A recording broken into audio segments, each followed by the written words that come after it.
On August 6, 1897, the merchant ship Demeter washes ashore in England.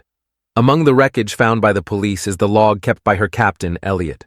1 month earlier, the Demeter makes port in Varna, Bulgaria, to pick up cargo for transportation to London. The shipment, consisting of multiple large wooden crates, is transported by locals from Romania. However, the locals refuse to load the cargo onto the ship, insisting that they must leave the area before sundown.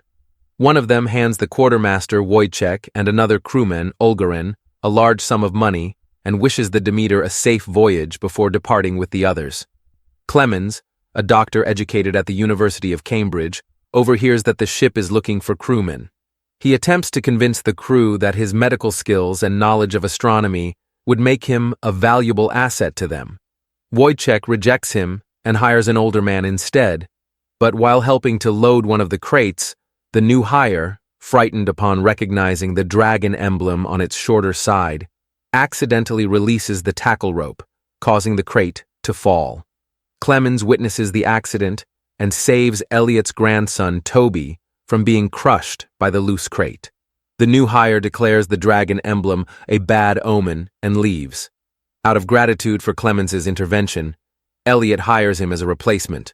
One of the crates falls and breaks open in the cargo hold. Clemens investigates and finds a woman buried in dirt inside. She is barely alive, and he performs blood transfusions on her to treat what he believes to be an infection. Later in the Aegean Sea, Clemens and Olgarin see a mysterious figure in the fog on deck. The next night, all the animals aboard the ship are killed, including the ship's dog, Huckleberry. The crew, fearing a rabies outbreak, throws them all overboard. Anna, the secret stowaway, wakes up and warns them about a monster from Transylvania, a creature that feeds on the blood of humans.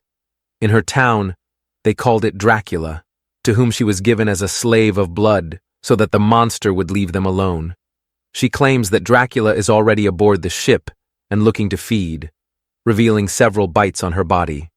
Dracula hunts the crew during the night, biting Olgarin and turning him into a vampiric thrall. Olgarin is temporarily restrained, tied to a table. He breaks free, and seeing Toby in the hold, begins hunting the boy and traps him in the captain's quarters, along with Dracula. As the crew attempts to save him, Toby is bitten by Dracula. The next morning, the vampiric Olgarin, who had been tied to the mast by the crew, bursts into flames as the sun rises. Despite blood transfusions from his grandfather, Toby dies and is wrapped in parts of the sailcloth for his sea burial. During the funeral, the captain believes he sees Toby moving. He unwraps him, only for Toby to suddenly attack.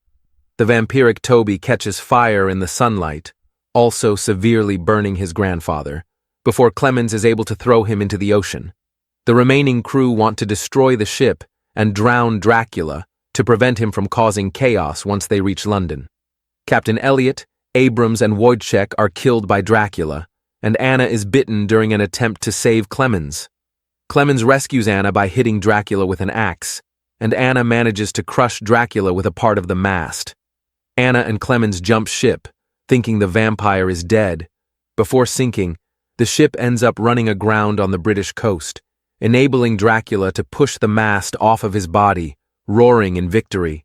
Anna and Clemens float away on debris, and she reveals to Clemens that she is becoming a vampire after Dracula's bite.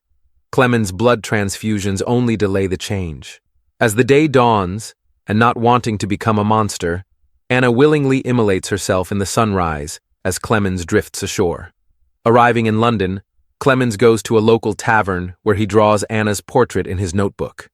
He hears the knocking signal from the Demeter's crew of all clear, and then sees Dracula, dressed as an aristocrat, laughing at him. The vampire disappears. Leaving the pub, Clemens sees Dracula's shadow and follows him. He vows, for the memory and honor of his dead companions, that he will kill Dracula and send him back to hell.